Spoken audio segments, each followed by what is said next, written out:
Thanks for tuning in to another episode of Right Here in Mass. This week's guest is Simon Jones, the founder and CEO of Huriot, a startup that makes hiring faster and fairer by getting rid of resumes. Simon has leveraged his extensive public and private sector technology and cybersecurity background to build and grow the company. Originally from the UK, Simon has called Massachusetts home for 6 years now. Simon, welcome to the show. Hi, lovely to meet you, and thanks so much for your time. Appreciate it. Absolutely. Please share with our listeners more about you and what you do. Yeah, well, look, as you mentioned, my name's Simon Jones. It's been a really interesting wild ride with Huriot so far. So we're as you mentioned, new recruiting platform. Really, the mission is to get rid of resumes. You know, we feel that it's just one of those kind of key blockers to people hiring. And the journey started for me when I was actually in a weird position where I was both hiring people, and I was also looking for a new job myself. And kind of both ends of the spectrum, I was just thinking, wow, it sucks, resumes. They take so long to write. They don't really tell me anything about an applicant. I can't really present myself in the terms I want to be. And it's just not giving me what I need. So I started thinking, actually, you know what? Are there just better solutions to this? Are there better ways we could actually address this question and make that whole process fairer and faster for both applicants and for managers as well? So that's the route we started to head down. Amazing. And one thing that's really interesting and unique about your company is exactly what you said, that you're looking to just get rid of resumes because how someone appears on paper is completely different than how they might be in person or in the actual role. So could you talk about how resumes kind of hinder candidates and how it might prevent them from getting a career that they really enjoy? And just talk a little bit more about what made you want to remove that from your overall platform. Yeah, absolutely. I mean, I think first and foremost, there is just no one single way to approach resumes. And, again, lots of very good career coaches across social media will tell you, include this, don't include that. The fact that so many people can talk about this subject so much just proves it's really, really difficult to know what you should be including. And a lot of it is just very stylistic, the font you should use, the format you should use. And all this is just a distraction. It just stops you from being able to really kind of demonstrate who you are and actually what you think you're going to bring to the job. And actually managers start thinking in those terms as well, because they start gearing what they're asking for to what resumes show. So they talk about years of experience. Well, we've all seen people who are outstanding in a job who've only worked in it for 3 months, 6 months. We've all seen people who kind of aren't great in a job who worked in that job for 10 years, 20 years. So experience is not a currency that should be used, but because that's really one of the only things that resumes show, people do tend to kind of default down to it. And that makes the process very unfair. It makes it very biased. People use language and play up different elements they want. People read into spelling mistakes, typos, language people use. And it really just becomes a guessing game. Resumes just create that uncertainty that makes hiring just much more painful for both ends. Absolutely. And so with your platform, what do companies who are looking to hire look at? If they're not looking at resumes, what are they using as a reference tool to find the best candidates for what they're looking for? Yeah, so what we do instead is a little bit different. So we start actually by going through a very structured process with the manager. And rather than just creating a kind of blank sheet of paper where you write your sort of ideal applicant down, we guide you through a process that talks about the skills, the qualities, the knowledge the applicant should have, and then the tasks they're going to be asked to complete. So that creates a much more comprehensive picture, because you're then engaging managers in much more, considered conversation around what actually is this person. Qualities are things like attention to detail, the kind of ability to really own tasks, versus people who are, people friendly, or people who just want to kind of focus on their own role and their own work. So we're trying to draw out those elements that people are not necessarily even aware they want, and really engage managers in that process. And then we ask applicants about how they meet those needs. So, if someone is looking for a salesperson, have you ever sold anything previously? When did you do that? Who did you do that with? Do you have knowledge of Salesforce or sales platforms, those kind of things? So we ask very specific questions around the applicant's background that then gives that manager that ability to determine, actually whether or not there is a good match between what they're looking for and what the applicant brings. And so, that matching element is one of the really important things. as soon as an applicant applies, we can show how well that applicant actually matches what the manager needs. No need to read resumes, no need to kind of guess. They're just immediately presented with a really clear picture. That's amazing. And it's something that I think, like you said, helps to really show the individual as a whole rather than what they can just produce on paper ultimately. And so, with that, do you also encourage companies who are hiring to, in the industry, and depending on what type of role it is, if it makes sense to have candidates provide a portfolio or some type of scope or idea of work that they've accomplished or completed? Yeah, I mean, we're building out kind of more areas, but absolutely accomplishments, I think, is a great thing to focus on because again, it shows people, have achieved things, and again, I think too much of it's focused on just, experience. And again, experience is a great thing. I'm certainly not, knocking it, but it doesn't tell you what they actually did with that experience. It doesn't show you what they learned and how they kind of developed. So I think accomplishments is a great thing, that people should be looking at and focusing on. And I think, giving people that ability to really understand who this person is, is kind of key things we should all be focusing on. Absolutely. And with your company, you ultimately have two buckets of people that you're looking to connect with, one being candidates or those who are looking for a new position, and the other being companies who are looking to hire for specific positions. So, what has been your process of just being able to build up your network to make sure that you have enough individuals in both groups in order to support their needs? Yeah, I mean, look, we're really keen to connect with businesses and job seekers everywhere. I mean, networks like your own is fantastic because it gets our word out for us into the Massachusetts community. So, we're staying active in that manager market and kind of looking for companies. Again, we think small companies are great to kind of focus on because they perhaps haven't had to confront and challenge this so far. They haven't had to work through this. Just as they're starting to grow and expand, perhaps they've never really even hired previously. So, thank you. Really appreciate what you're doing here because we love working with other, small companies and businesses who are trying to kind of grow and scale. But likewise on that job applicant side, yeah, I mean, we want applicants to actually get their hands on this and work through this and kind of understand what we're doing and kind of challenge some of that orthodoxy around resumes as well. So we're approaching career fairs and we're, hosting sessions at career fairs to get people hands-on with our platforms. We're trying to reach out to some of the kind of career centers and those coaches providing advice to applicants, to give people as much understanding of, what they should be looking to demonstrate and how they should be looking to approach the hiring process. Absolutely. And does Huriot help to promote open positions for certain industries, or is it kind of all across the board? And with that, also locations. Do you only focus on Massachusetts or all across the country? Yeah, so at the moment we're really focusing on hourly wage workers. We think that that's a kind of underserved category. There's very few kind of recruiters who are actively, kind of searching for people unless there's a very, very clear shortage. So hourly wage workers we're particularly focusing on. We're also focusing in controlled industries as well. Industries like sales of alcohol, cannabis, the healthcare and hospitality industry where they have some very clear requirements that applicants must need to meet, and our platform is good at helping managers to understand who meets their needs. Do you have a criminal record? Do you have a driving license? Do you have certain qualifications? So again, we think we offer a good service to those kind of businesses. And in terms of focusing on Massachusetts, yeah, I mean, absolutely. Look, Massachusetts is home for me. Actually, we're trying to do things a little bit differently to other startups. We're trying to get really hands-on and engage with customers because we do want their feedback on this. We want to partner with them. We really want to kind of help them and actually deliver value that way and help to kind of build out our platform and build out the needs based on how our customers really react to this. So we're starting small. We're starting, a lot of focus on Massachusetts, some focus on New York as well, because one of my partners is based there. But really, helping Massachusetts businesses is one of our key objectives right now. Amazing. And with that, are you only sharing positions for full-time positions, or are they also part-time, temporary contract, whatever it may be?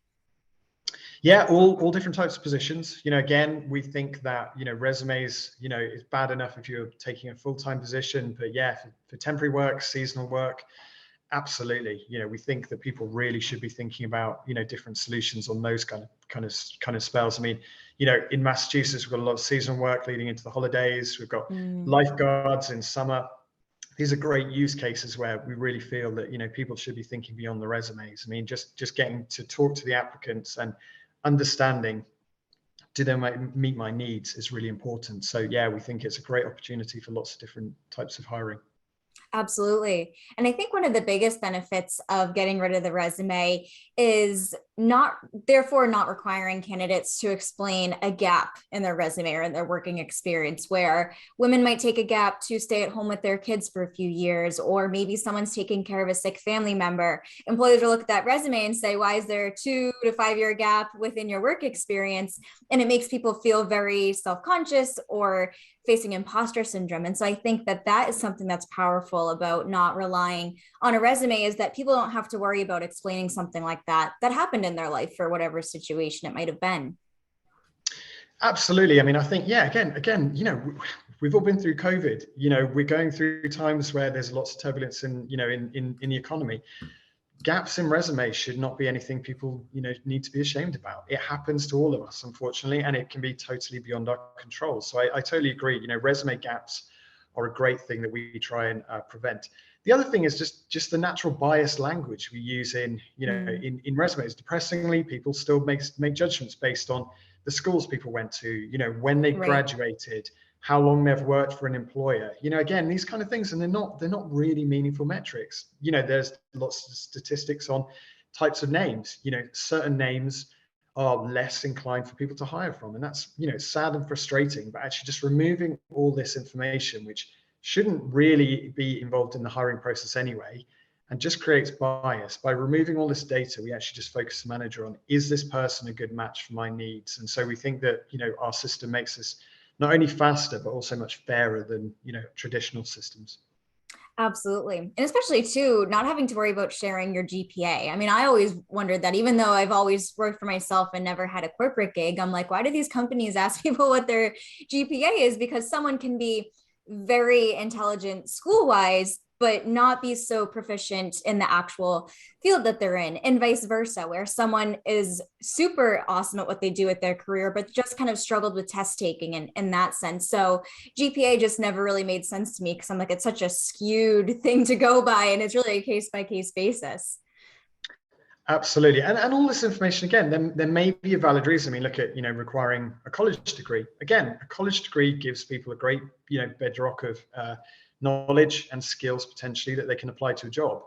But then you see jobs where there's just no real tangent made, you know, to the actual job. And it's like, well, you know, the college degree is just becoming a blocker. You know, you are just stopping people from applying because you're throwing another hurdle in their way. So instead of actually, we actually stop people from being able to sort of say things like must have a college degree. And actually we're trying to encourage them down the lines of, what specifically must they know about? You know, if let's say it's a, you know, a doctor or an engineer, yes, of course, having specific knowledge and a certification in, you know, a specific field, absolutely, we understand that is a non-negotiable. And having knowledge of, you know, a specific type of, you know, engineering or a specific type of, you know, medicine, absolutely, we understand you want that. But you know, we try and overcome, you know, some of the kind of laziness the managers put, you know, must have a 4-year degree. Well, what? No. What is it about that 4-year degree that makes that person, you know, attractive to you? Why is that important? And that just creates a much more meaningful interaction with that applicant. Absolutely. And so when a company comes to you wanting to list their position on your software or platform, do you like custom build out the questions that you would ask any candidate looking to apply? Or is it kind of more standard depending on what the position itself is or the industry?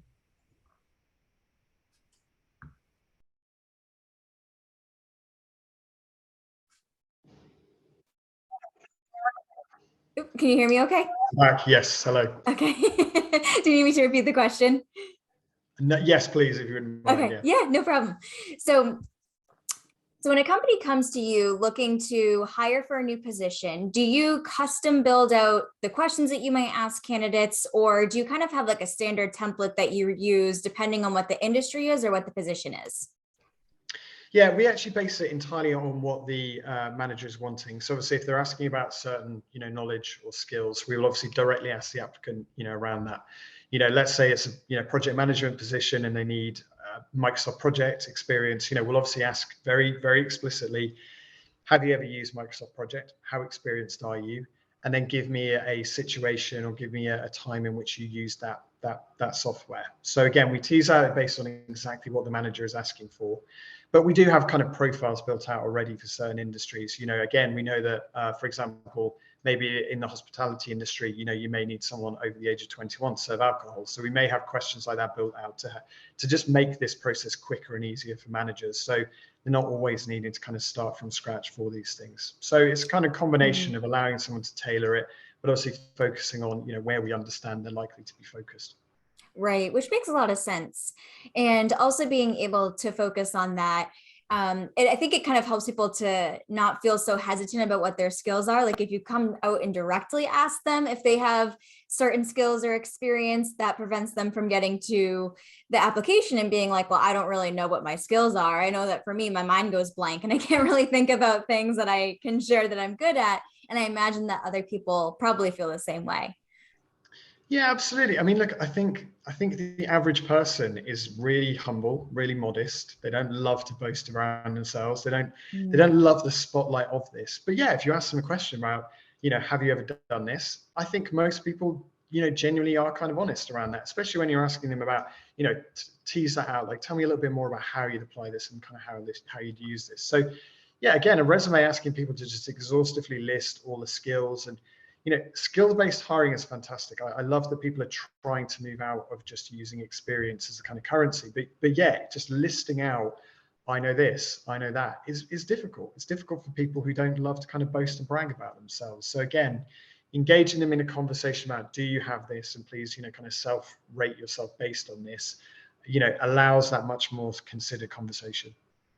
Right. And do you think that with the platform that you have and the way that companies who are looking to hire gives an opportunity to candidates who want to get into a field that they've never worked in before, where instead of looking at a resume and saying, okay, well, you've never been in this field before, you don't have a similar position, does it give them an opportunity to try something new because they have transferable skills?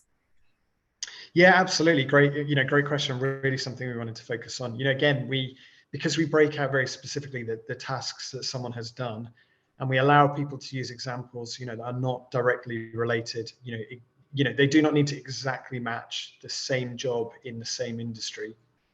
It does allow people to kind of move and migrate between things. So, again, let's say someone wants to move into administration, and they would be asked a task, have you ever done the task I've needed to kind of organize a calendar or, arrange meetings or something like that? Yeah, they may have done that if they've done that in retail. They may have done that through a voluntary sector opportunity. They may have done that through, running a social club or a sports club or something like that.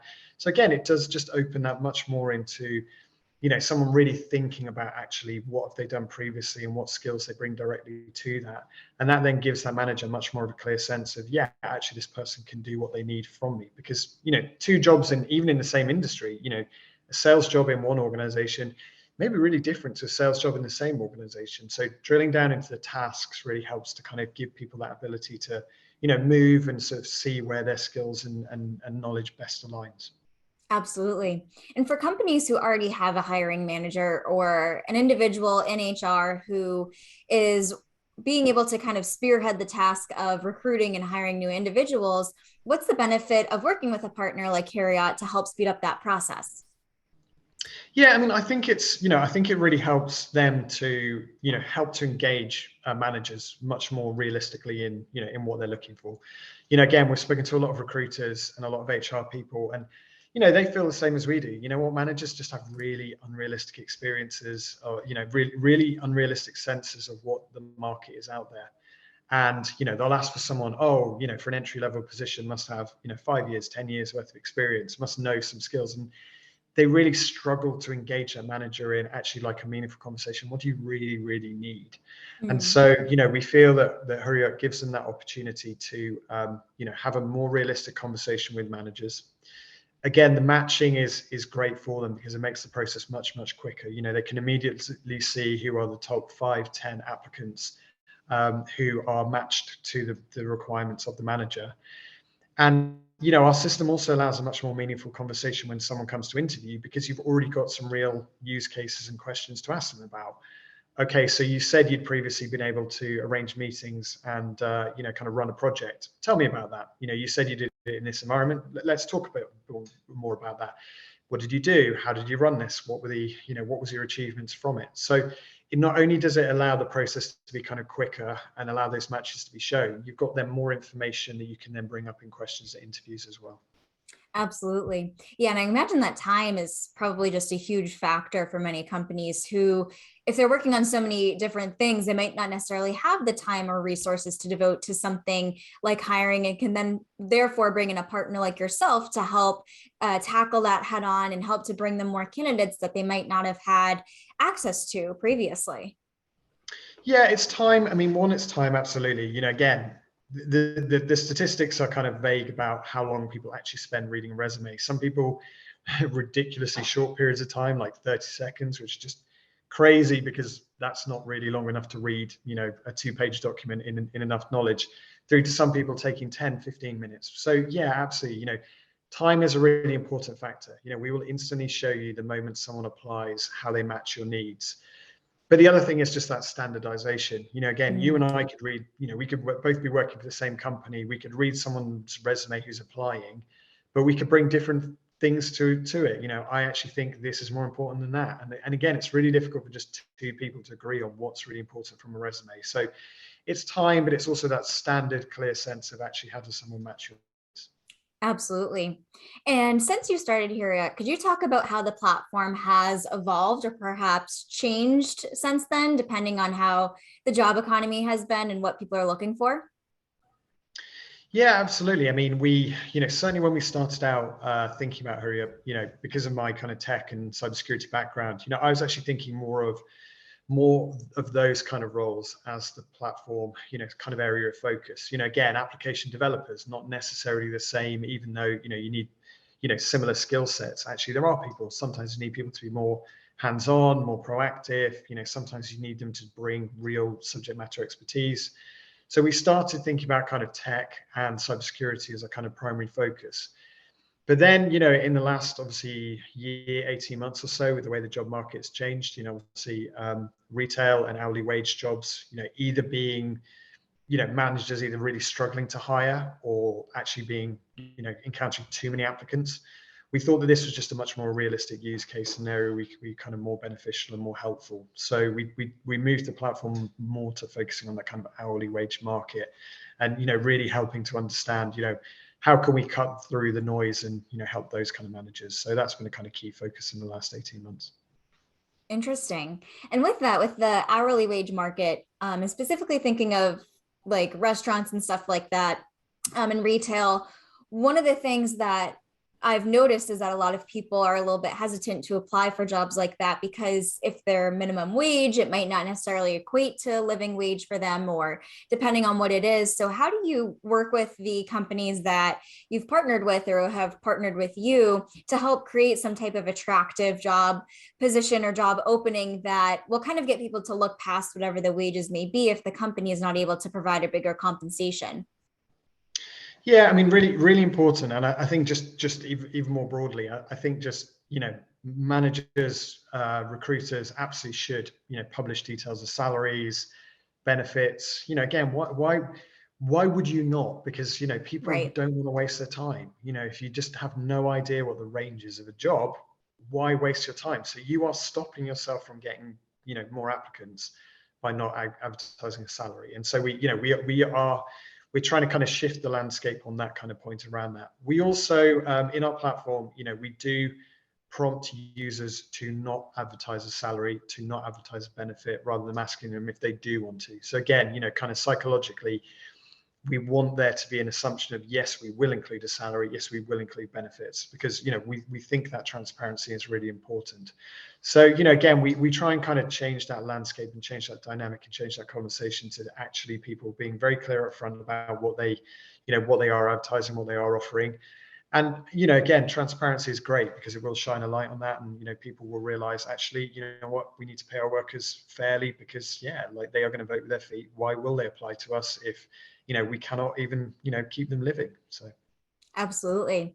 And as of the time of this recording, for the past, I'd say probably a few months, there have been massive layoffs, specifically in the tech industry, which shows that a platform like Huriot is so valued right now. So can you talk about how you've been able to work with individuals who have been laid off to find their next position? Yeah, I mean, it is interesting. We have seen, an increase in the number of applicants coming through to us. The number of companies looking to use, Huriot service since the tech layoffs. I mean, I think it's been, a really interesting element where, again, a lot of people, thought they were, Google for life, thought they were, Twitter for life, and it's sad, and I feel very sorry for them that, they've ended up in this position where they're kind of laid off, and it proves that even people who, have incredible skill sets, incredible capability to, deliver amazing things, were just completely shell shocked, and now they're back in that world of how do I job search, how do I find opportunities, what is good about me. And I think whenever you're laid off, whenever you leave a job, there is a real personal element to it. People start questioning their own competence and their own capability. So I think just helping people through that process and giving them a way that, as we talked about earlier, actually asking them about what they can do, asking them about, how they meet the requirements of the job, is a much easier conversation for them. It's easier to pitch themselves in that way rather than just exhaustively listing out, all the different jobs they did within Google, and kind of trying to approach it that way. So, we really feel that, for that, certainly for people who've been recently laid off, it's a much softer introduction back to the job market than having to write a resume and apply that way. Absolutely. And for our listeners, Simon and I originally connected because we published a blog post about advice for how individuals who have been laid off on how they can move forward. And so, Simon, you shared really excellent advice. And so I'd love if you don't mind repeating that for our listeners in case they didn't check out that blog, what you would recommend for people who are looking for a new position. Yeah, of course. Yeah. I mean, I think, number one, like anything, online, social networks are good for these things. I think, there's a number of ways you can use them. Jobs are advertised a lot more kind of informally now than they used to be. So, checking out things like Twitter, LinkedIn for jobs is great. So I think using your social network in that way, using connects, contacts to kind of point you at opportunities is great. I think using social media to also present your expertise is a great thing. Again, if you have been laid off and you do have time on your side, writing thoughtful, well-written articles about, topics about, engaging in constructive, respectful debate and dialogue is great, because it does give you that opportunity to, really reach an audience and engage people in a way that you haven't previously been able to. So I think, social networks is a really good way of kind of, building that, potentially some interest and momentum in you. I'd also say the kind of informal economy is a great way to kind of focus. Sites like Upwork, Fiverr, I think are really, really important now. And I think a lot of people are actually using those to, generate perhaps some short-term revenue to start with. If you have a particular set of skills, you have a marketing background, an HR background, an accounting background, there are people who will hire you for sort of limited projects, but that can then turn into kind of full-time opportunities and then be, and then grow into something, bigger. Mm-hmm. And again, I think really drilling back into what, we use for Huriot for things that managers should be looking at, the knowledge you have, the skills you have, the tasks and things you've done before, your achievements, your personal qualities, again, thinking in those terms will allow you, when you do need to write a resume, to actually write it in a much more meaningful and constructive way. So, really getting back to what makes you special, I think is important. Absolutely. And with that, do you also, for anyone who is a candidate using the platform, do you also encourage them to use LinkedIn, kind of like tag teaming efforts in that aspect? Yeah, absolutely. I mean, again, I think it's always good, to have some kind of connection to obviously companies you're applying to. Trying to build, some kind of rapport or relationship is always good practice. I think if nothing else, just even doing your research on that company. What do they actually do? How do they actually work? Who works for them? What kind of backgrounds do people have coming into this? Coming into this company or this industry is really, really important. So, again, I wouldn't ever suggest anyone ever just fires in an application, fires in a resume, through Huriot or otherwise. Do your research, do your homework, because an interview process should be a two-way thing. It should be how you meet the manager's needs, but also, the manager should be trying to impress you, because again, you Right. should be an outstanding applicant who meets their needs.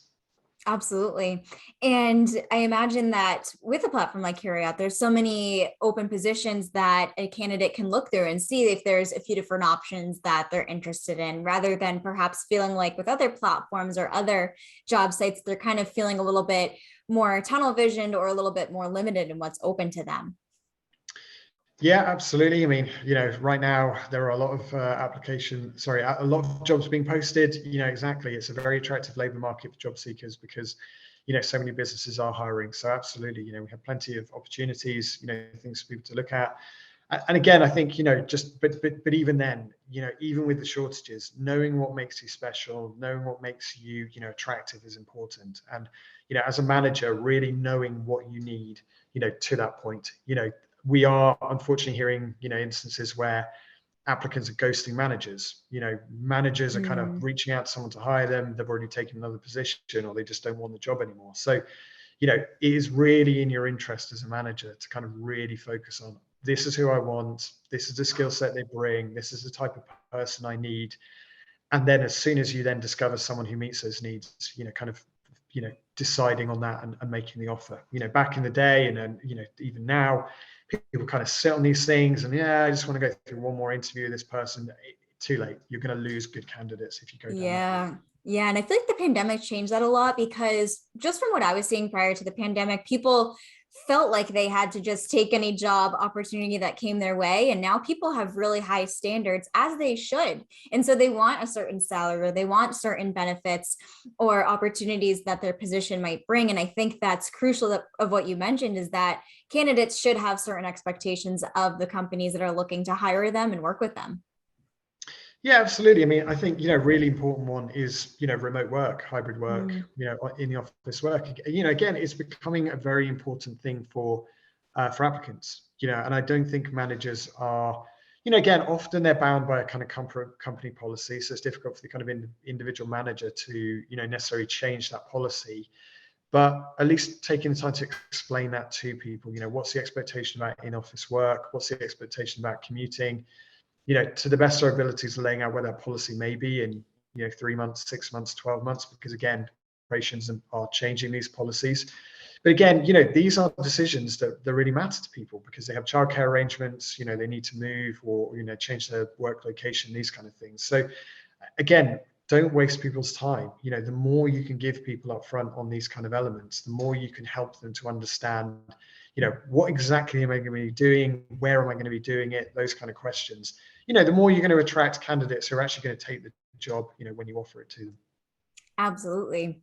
And a little bit of a fun question for you, Simon. What are your favorite local businesses to support? Yeah, great question. So, I mean, right here in Acton, Cooperative Elder Services in Acton, really wonderful organisation. They support elder care in the community.